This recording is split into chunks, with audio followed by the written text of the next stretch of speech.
Here are the top stories of the news. U.S. President Joe Biden names delegation to attend inauguration of President-elect Bola Tinubu. Magistrates Court adjourns the trial of Afrobeat musician Seun Kuti to tomorrow. On the foreign scene, court grants former Pakistani Prime Minister Imran Khan bail in multiple terrorism cases. Good afternoon and welcome to Spring News at 12 on Western Spring Television. My name is Okoyemuni. President of the United States, Joe Biden, has named his delegation to attend the inauguration of the President-elect Bola Tinubu. President Biden, in a statement released on the White House website last night, announced a 9-member delegation for the event. The delegation will be led by Secretary of the United States Department of Housing and Urban Development, Marcia L. Ford. No fewer than 65 world leaders, including heads of state, have been invited to grace the inauguration. The former Lagos State Governor will be sworn in as the 16th President of Nigeria on May 29 at Eagle Square, Abuja. Meanwhile, Governor Abdullahi Ganduje of Kano State has announced the dissolution of his cabinet. The announcement was contained in a statement issued yesterday by the Permanent Secretary, Office of the Secretary to the State Government, Bilikisu Maimota. Ms. Maimota, however, noted that the announcement exempted government appointees whose tenures are yet to expire as guided by relevant laws of the establishment. While wishing the outgoing appointees well in their endeavor, Governor Ganduje expressed gratitude and appreciation for their contributions towards the development of the state. In Zamfara, the state chapter of the People's Democratic Party, PDP, has accused Governor Bello Matawalle of not cooperating with the incoming administration of Dauda Dari ahead of inauguration on May 29. The state PDP Publicity Secretary, Faruku Ahmed, in a chat with newsmen, stressed that since the governor lost his re-election bid, he had abandoned the state and has been avoiding the governor-elect. Mr. Ahmed said the incoming administration had been trying to get some relevant information about the true picture of the state, but the outgoing administration has refused to cooperate. However, the Publicity Secretary of the Zamfara State All Progressives Congress, APC, Yusuf Idris, faulted the allegation that Matawalle had abandoned the state, describing the claim as untrue. Speaking to newsmen yesterday, Mr. Idris explained that the governor had only traveled outside the state for important functions. To legal matters, Justice Adeola Olatubosun of the Chief Magistrates Court in Yaba, Lagos State, has reportedly adjourned the trial of Afrobeat musician Seun Kuti to tomorrow.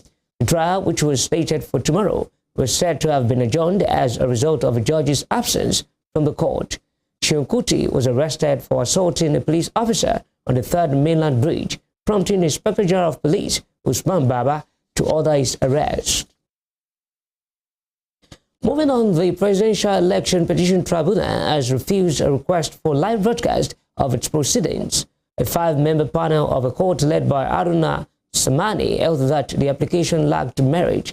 Presidential candidate of the People's Democratic Party, PDP, Atiku Abubakar, made a request on May 7th, with the Labour Party and its candidate filing a separate suit to televise the proceeding. However, the court in its ruling held the petitioner's submission on public proceedings does not mean the court must sit in a stadium or a market square. The panel further held that for the court to do that, judicial policies and regulatory frameworks have to be put in place. After the ruling, the counsel to both Mr. Atiku and Mr. Obi asked the court's position and said they will move on with the main petition.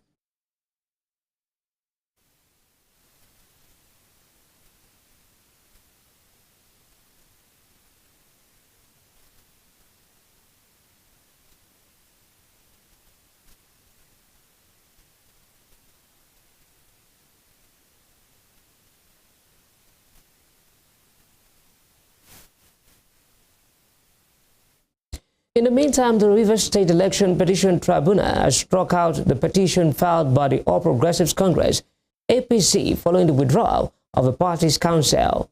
With the withdrawal, the governorship candidate of the APC, Tonye Cole, remains the only petitioner against the Independent National Electoral Commission, INEC, the People's Democratic Party, PDP, and its candidate, Fubara Siminalari. Mr. Cole is challenging the victory of Mr. Siminalai in the March governorship poll in the state. The APC's withdrawal was brought pursuant to Order 9, Rule 15 of the Federal High Court Civil Procedure Rules 2019.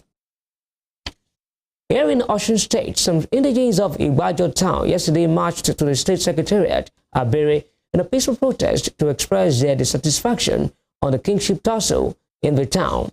They alleged that Prince Adegboyega Famodu is still living in the town and acting as king as against Governor Ademola Adeleke's order. Olayinkale completes the story.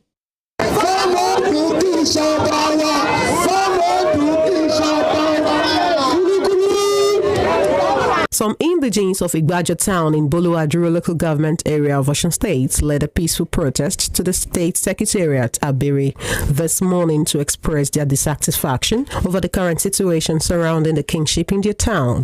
The governor, Ademola Adeleke, had issued an executive order on November 28, 2022, after his inauguration that a security agent should take over the palace of Owa of Igbajo and 2 other palaces. Adeleke stated that all appointments of traditional rulers made by the immediate past administration after the July 17, 2022 gubernatorial election would be reviewed.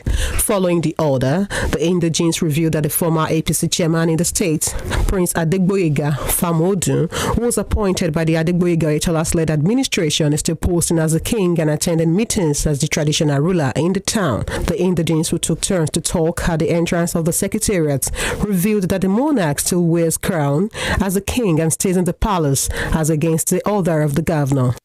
We are not here for war. We are not here for fight. We have only come to protest against the illegal enthronement of Boyega Famodu by the ex-governor. Our stool is not an exclusive right of Famodu's dynasty. We have other ruling house, and we have come to appeal to the governor, our precious and people loving, which is Governor Adeleke Himalayan. So please come to our aid. We have gone to court, and he was the one who sacked Famodu, but he's still parading himself as a king, which is not supposed to be. It is out of the law. So please, we have come to, as people that knows the law, to come and appeal to the governor. So please come to our rescue at Igbajo to enthrone or to put in place the right person. We want him to dissolve whatever process they might have followed and let the process start afresh so that the right person can be crowned the king of Owa. It's not his turn. It's not his turn. That is why we are here. We want government to look into the matter. The whole state are waiting for the outcome. It's not, everybody is aware of what has happened. In his response, the Deputy Governor of Osun State, Kola Adewusi, appreciated the indigents for taking their time to come and express themselves in such manner, other than causing chaos in the town. Adewusi assured them that their voices are heard, and in no time the white paper would be out, stating also that the executive order is still very effective. The government is not sleeping over the whole matter. The government has not lifted any ban on the executive order issued at the inception of this administration. It's still in force. Thank you. And what I'm saying again is, by June, by the special grace of God, white paper will be out concerning all these chieftaincy titles all over the state, whereby everything that needed to be done will be explicitly written in that white paper. So please, be rest assured that government will take the appropriate step to forestall any crisis in any part of this state. The 3 thrones that were affected by the executive order is that of the Owa of Igbajo, Are of Ire, and Akinrun of Ikinrun. Olayinka Ali, Western Spring Television News. To security, the federal government has commissioned enforcement and security facilities for the nation's maritime industry, including 5 new patrol and security boats. The Minister of Transportation, Marazu Sambo, who commissioned the project in Lagos State yesterday, said the project was part of the government's commitment to improve maritime security. He noted that the platforms will give the Nigerian Maritime Administration and Safety Agency, NIMASA, the much-needed tools required to function as a maritime administration in line with the protocols and conventions of International Maritime Organization. NIMASA Director General Bashir Jamo stated that the expansion of its security access would intensify the internal security on the waterways, taking into cognizance the recent cases of oil theft. In other news, President Muhammadu Buhari will commission the second Niger Bridge and 6 other legacy projects completed by the Federal Ministry of Works and Housing across the country today. According to a statement issued yesterday by the presidential spokesman, Femi Adesina, the move is a follow-through on the administration's determination to upgrade and expand the nation's stock and infrastructure. The statement affirmed that the event will be headlined by the second Niger Bridge, which was conceptualized in 2005. Other projects slated for commissioning are the local Oweto Bridge across River Benue to link Benue to Nasarawa State and the Ikom Bridge in Cross River State, while the road project is the completed section of the over 200 kilometers of Kano-Kaduna Dual Carriage Expressway and 3 new federal secretariats. You're watching Spring News at 12 on Western Spring Television. We'll be right back after this break.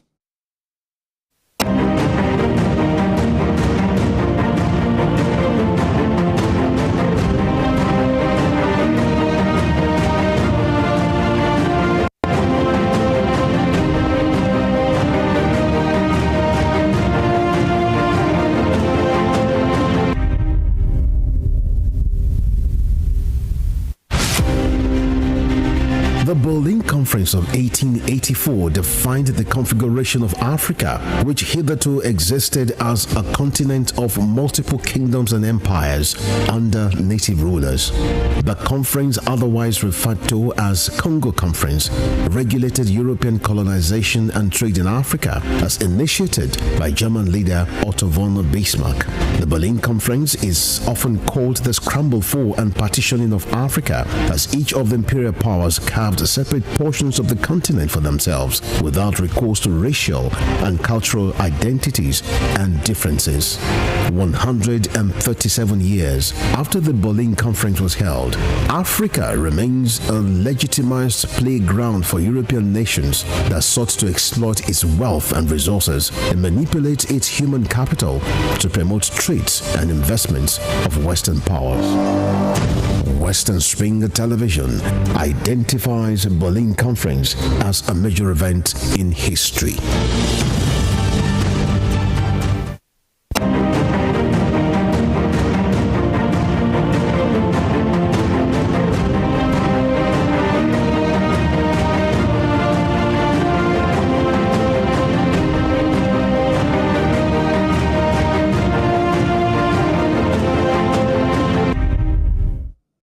Welcome back on Spring News at 12 on Western Spring Television.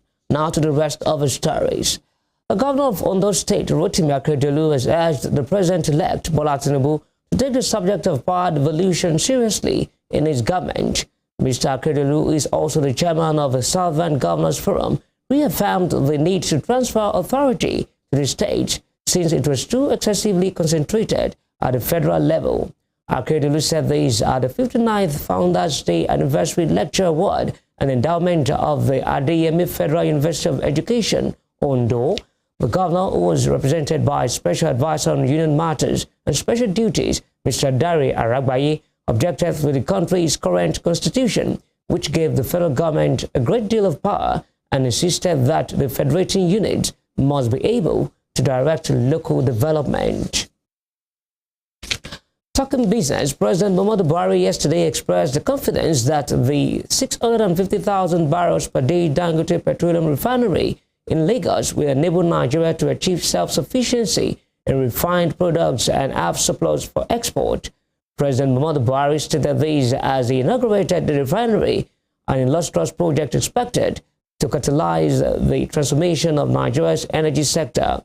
It noted that given its processing unit's capacity, the refinery is more than able to meet all of Nigeria's domestic fuel consumption, which is about 450,000 barrels per day, whilst the excess will be available for export.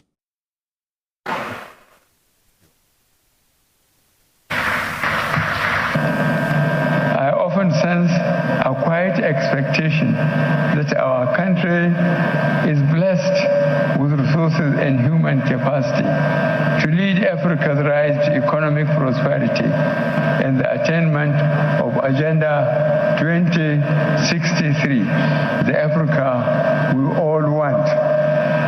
But to achieve the goals of Agenda 2063, Africa must come together. We must integrate our economies, eliminate barriers to trade, and energize our youthful population to scale up our productive capacity.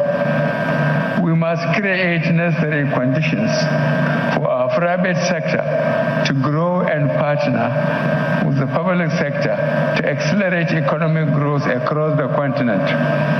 We must not allow outside powers to use some of our leaders to destabilize our economic and political trajectory. The footprints of the Dangote Group and other Nigerian entrepreneurs are popping up in increasing number of sister African countries. The presence at this event of my brothers from Ghana, Togo, and Niger and Senegal is evidence of the progress in this regard. Similarly, the Group Chief Executive Officer of the Nigerian National Petroleum Company Limited, Mele Kyari, has said the commissioning of a Dangote refinery and petrochemical company by President Muhammadu Buhari is a defining moment for the energy industry in Nigeria, the African region, and the global community. Kyari said this yesterday in Lagos at the commissioning of a Dangote refinery. He stated further that the Dangote refinery, with the new deal that the NNPC has been building through the Petroleum Industry Act, as so transformative. He also noted that the lingering challenge of petroleum motor spirit subsidies is becoming unbearable, as the burden is clearly getting out of the capacity of a state to bear. It's very clear that our country will become next exporter of petroleum product in a very, very short while. This refinery comes into stream. NNPC completes its rehabilitation, which will be a regional hub of petroleum product. There is no confusion, no uncertainty. I think the dream day is coming very, very close to us. First of all, the rehab is in phases. First of all, you can start fuels from a plant without necessarily completing your process. That means that in the Port Harcourt refinery, we'll see first fuel before the end of this year. This is our target, and we'll deliver this and hopefully even complete the process by end of next year. So clear, of course, Buhari Refinery, same phase, we're accelerating it. So very likely also that it can come on stream in 2024. And Kaduna Refinery, it will match the schedule of Buhari Refinery because we're doing an accelerated process. It's a 15-month process, and we know that we have already commenced this. It will also come on stream by next year. So overall, by the end of next year, you will have clearly excess ability to produce in this country, and this country will be a next exporter of petroleum products. Actually, we are looking forward to more refining capacity in this country so that every barrel produced in this country is converted to value so that it can export finished product. It's not the end of it. If we make 3 million barrels, we should be able to process 3 million barrels in country. Still in business, President Joe Biden and House Speaker Kevin McCarthy failed to reach an agreement yesterday on how to raise the U.S. government's $31.4 trillion debt ceiling.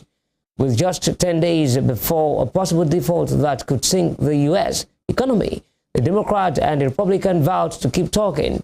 The Democratic president and the top congressional Republican have struggled to make a deal as McCarthy pressures the White House to agree to spending cuts in the federal budget that Biden considers extreme. Mr. McCarthy told reporters after over an hour of talks with Mr. Biden, the negotiators are going to get together, work through the night to try to find common ground. Democrats and Republicans have until June 1 to increase the government self-borrowing limit or trigger an unprecedented debt default the economists warn could bring on a recession. I felt we had a productive discussion. We don't have an agreement yet, but I did feel the discussion was productive in areas that we have differences of opinion. We're going to have the staffs continue to get back together and work on some of the things that we had talked about. Just to be clear why. When you talk about raising revenue, if you look at the 50-year average of America, how much money have we brought in by revenue? That would be roughly about 17% of GDP. Right now, we're bringing almost 20% of GDP in revenue. Now, how many times has that happened in modern history? Only twice, in 1944 and in 2000. So you're bringing in more money at a higher percentage than any other time. Now, so why are we in such a problem? The expenditures, the amount of money government spends. So on a 50-year average, government normally spends about 21% of GDP. Right now with 22, after the Democrats took over, they're over 24% of GDP. So the problem is not revenue, the problem is spending. So if you want to know where our differences have been, it's always been the same place. I simply believe, like any household, like any business, like any state government, when you're this far out of whack, you have to spend less than you spent last year. On the foreign scene, Pakistan's former Prime Minister Imran Khan has been granted bail in multiple cases by an anti-terrorism court in capital Islamabad. Media reports today said the chief of the Pakistan Tehreek-e-Insaf Party was granted bail until June 8. In 8 cases related to violence at the court complex in March this year, Khan's wife, Bushra Bibi, was also granted protective bail until May 31 in a corruption case today by the National Accountability Bureau Court in Islamabad. Khan, who says he is facing nearly 150 legal cases against him since he was removed from power in April last year, will be appearing before another NAB court in the garrison town of Rawalpindi later in the day.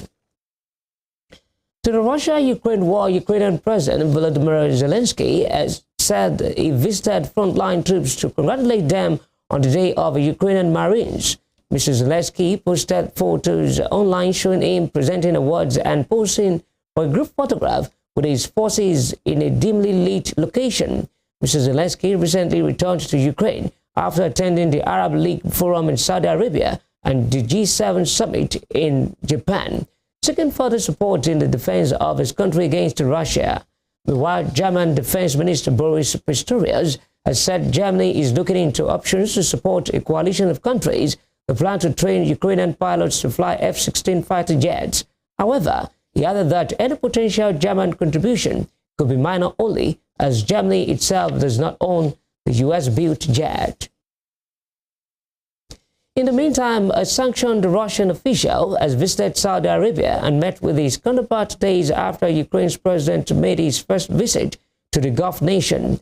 Russian Interior Minister Vladimir Kolokotsev.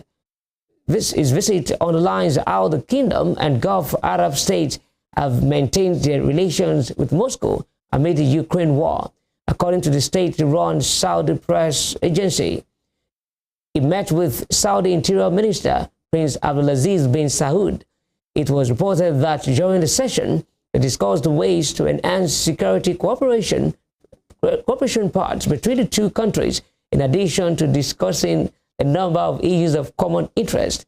He has been sanctioned by the U.S. since 2018 as part of sanctions over Russia's activity in Syria and Ukraine.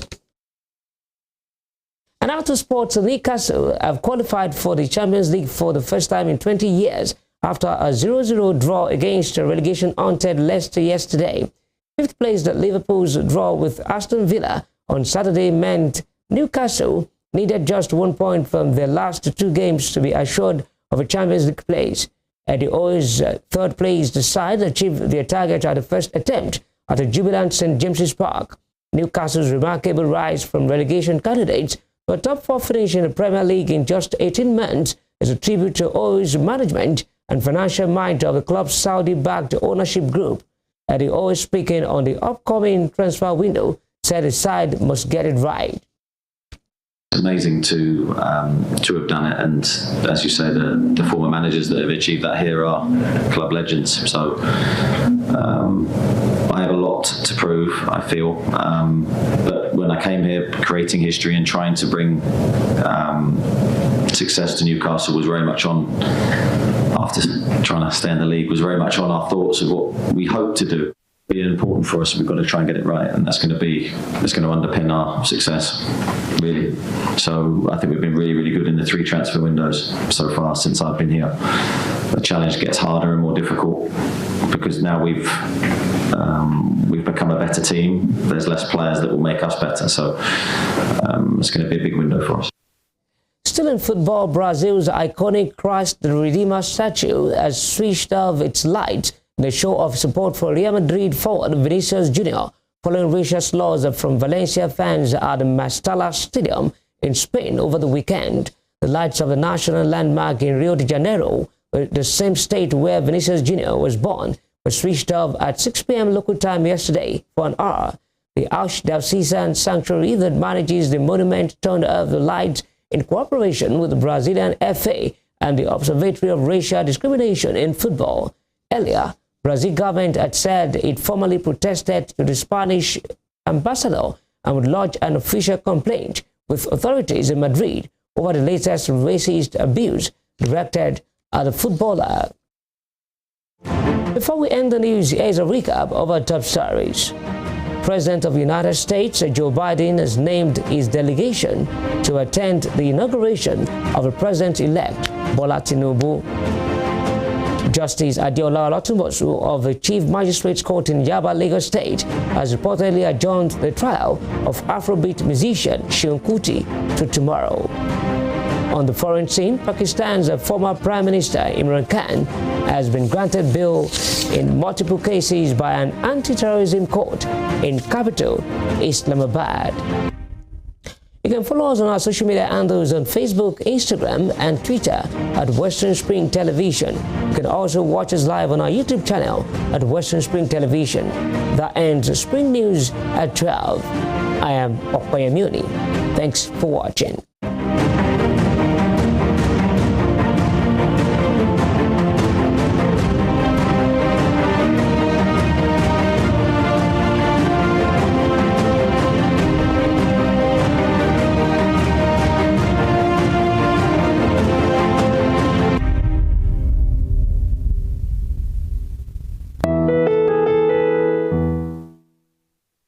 Pentecost Day 2023.